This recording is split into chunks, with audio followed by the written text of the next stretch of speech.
ஓம் நமச்சிவாய.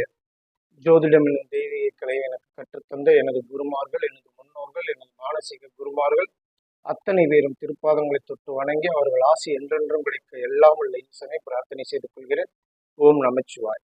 நாம் இன்றைக்கு இந்த பதிவுல பார்க்க போறது, புத்திர பாக்கியம் ஒரு ஜாதகதாரருக்கு திருமண காலத்திற்கு பிறகு எப்போது அவருக்கு அந்த புத்திர பாக்கியம் கிடைக்கும் அப்படிங்கிறதுக்கு ஒரு பாவக ஸ்புட கணிதம் அப்படின்னு சொல்லி ஜோதிட சாஸ்திரத்துல இருக்குது.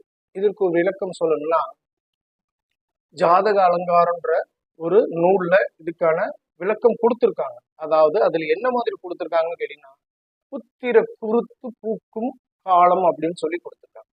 இது எப்படி அந்த கணித முறை எடுக்கிறது அப்படிங்கிறதுக்கு ஒரு சின்ன உதாரணமாக சொல்றோம் அப்படின்னாக்கா, ஒரு ஜாதகருக்கு பிறந்த லக்னமாக இருக்கக்கூடியது கன்னி லக்னம். அந்த கன்னி லக்னத்திற்கு எல்லா ஜாதகதாரருக்கும் ஒரு விஷயம் வச்சுக்கோங்க, லக்னத்திற்கு 5ஆம் பாவம்ன்றது புத்திர ஸ்தானம்னு சொல்றோம். அப்ப அந்த கன்னி லக்னத்துக்கு புத்திர ஸ்தானம் அப்படின்னு சொல்லக்கூடியது மகர ராசியாக வரும். மகர ராசியின் அதிபதியான சனி பகவான் எந்த பாவகத்துல இருக்காருன்னு பார்க்கணும். அப்ப அவர் பாத்தீங்கன்னாக்கா லக்னத்திற்கு 9ஆம் இடம்னு சொல்லக்கூடிய ரிஷப ராசியில் ரோகிணி நட்சத்திரம் 2ஆம் பாதத்தில் 46.13 கலை, அதாவது 46 பாகை 13 கலையில இருக்காரு அப்படின்னு வச்சுக்கோங்க. என்ன 46.13 கலை லக்னத்துல இருந்து எடுக்கிறது இல்லையா அப்படின்னு கேட்டா, லக்னத்துல இருந்து எடுக்கக்கூடாது.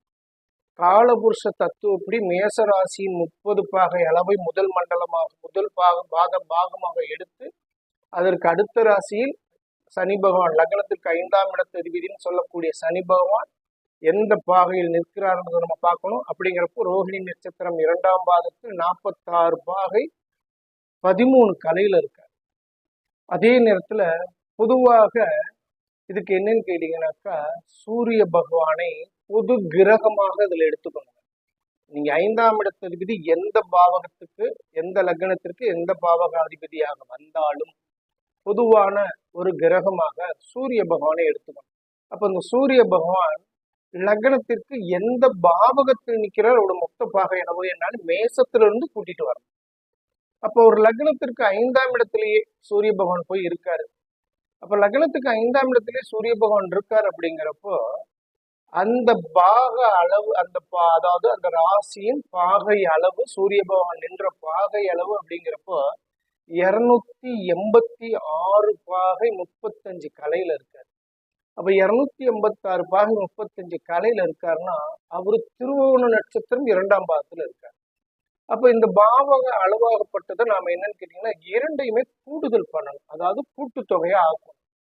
ரிஷபராசியில் சனி பகவான், லக்னத்திற்கு 5ஆம் பாவக அதிபதியான சனி பகவான் நின்ற பாகை அளவுன்னு சொன்னது 46.13 கலை, 46 பாகை 13 கலை. சூரியன் நின்ற பொது கிரகமாக சூரியனை நாம எடுத்துக்கிறோம். அவர் நின்ற பாகை அளவாகப்பட்டது 286.35 கலை. இது ரெண்டையும் நம்ம கூடுதல் பண்ணும்போது வரக்கூடிய பாகை அளவு என்ன அப்படின்னு கேட்டீங்கன்னாக்கா, 332 பாகை 48 கலை வருது. 332 பாகை 48 கலை வருது. இந்த 332 பாகை 48 கலை அப்படிங்கிறது மேசராசி மேசராசியிலிருந்து நாம ஒவ்வொரு ராசியாக கணிதம் எடுத்து வரும்போது, மேசம் 30 பாகை அப்படின்னு சொல்றோம். அதே போல பாத்தீங்கன்னா ரிஷபம் ஒரு 30 பாகை, அப்ப 60 பாகை அப்படின்னு கணக்கு வருது. அது போல நம்ம கணிதம் எடுத்து வரும்போது 330 பாகை அப்படிங்கிறது கும்பராசி வரை வரும். அந்த 330 பாகை கும்பராசி வரை வருது அப்படிங்கிறப்போ 332 பாகை 48 கலை அப்படிங்கிறப்போ மீன ராசியில் பூரட்டாதி நட்சத்திரம் 4ஆம் பாதத்துல வரும். இந்த மீன ராசியில் பூரட்டாதி நட்சத்திரம் 4ஆம் பாதத்துல வரும்போது அந்த பாகை அளவை கோச்சாரத்தில் பாத்தீங்கன்னாக்கா வருட கிரகம்னு சொல்லக்கூடிய புத்திர காரகன்னு சொல்லக்கூடிய குரு பகவான் கோச்சாரத்துல பயிற்சியாகி வரக்கூடிய காலங்கள்ல அவரோட பார்வையோ இல்ல அவரோட சேர்க்கையோ இல்ல அவர் அமரக்கூடிய இடமோ அந்த பூரட்டாதி நட்சத்திரம் 4ஆம் பாதத்தில் 2 பாகை 48 கலையில இருக்கிறாரு அப்படிங்கிறப்ப அந்த இடத்துல அமரும் போது அந்த ஜாதகதாரர், திருமணமான ஜாதகதாரர்களுக்கு புத்திர பாக்கியம் கொடுத்துரும். அப்படி பார்க்கும்போது பாத்தீங்கன்னாக்கா இப்போ உள்ள காலகட்டத்துல பாத்தீங்கன்னாக்கா குரு பகவானாகப்பட்டவர் 14/5/2025 அன்னைக்கு பயிற்சியாகி ரிஷபத்திலிருந்து மிதுனத்துக்கு போறார்.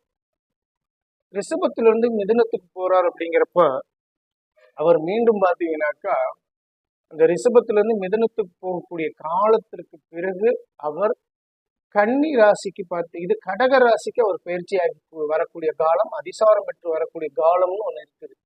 அந்த காலத்துல, அதாவது அது குறிப்பா அவர் சொல்லணும்னா 10வது மாதம் அப்படின்னு சொல்லலாம். 10-11 மாதத்துல, அக்டோபர் மாதத்துல பாத்தீங்கன்னாக்கா அக்டோபர் நவம்பர் அதிசாரம் பெற்று அவர் கடகராசிக்கு வருவார். அப்போ கடகராசியில் புனர்பூசம் நட்சத்திரம், அதாவது புனர்பூசம் நட்சத்திரம் 4ஆம் பாதத்தில் குரு பகவான் 2 பாகை 48 கலையில அங்க அமரும் போது அவருடைய 9ஆம் பார்வையாக நாம ஏற்கனவே போட்ட ஸ்புட கணக்குப்படி அது அந்த ஜாதகத்தின் 332 பாகை 48 கலையில 9வது பார்வையாக விழும். அந்த காலகட்டத்துல பாத்தீங்கன்னாக்கா அந்த திருமணமான ஜாதகதாரர்களுக்கு, தம்பதிகளுக்கு புத்திர பாக்கியத்துக்கான ஒரு அமைப்பை ஏற்படுத்தி கொடுக்கும்னு சொல்லி மூலநூல்ல சொல்லுது. இது வந்து கணித முறையில நாம் போட்டு எடுத்து பலன் சொல்லும்போது நற்பலன் கொடுத்துருக்கு. இதற்கு பேரு என்னன்னு நான் முதலே சொல்லியிருக்கேன், புத்திர குருத்து பூக்கும் காலம் அப்படின்னு சொல்றாங்க. இது ஸ்புட கணக்கு போட்டு எடுக்கிறது. அதனால இதையும் பாத்தீங்கன்னா உங்களோட ஜாதகத்துல மாதிரி உங்களுக்கு புத்திர பாக்கியத்துக்கு தேவைப்படக்கூடிய காலமா இருக்குது. அப்படிங்கிறப்போ ஜாதகதாரர்கள் உங்களோட ஜாதகங்களை அருகில் உள்ள ஜோதிடர்கள்ட்டையோ உங்களுக்கு அது வந்து அவங்கள்ட்ட போய் கொடுத்து அதை கணித்து அதுக்கான காலங்களை தெரிஞ்சுக்கிறது நல்லது. அதை பாருங்க. ஓம் நமச்சிவாய. வாழ்க வளமுடன். வாழ்க வளமுடன்.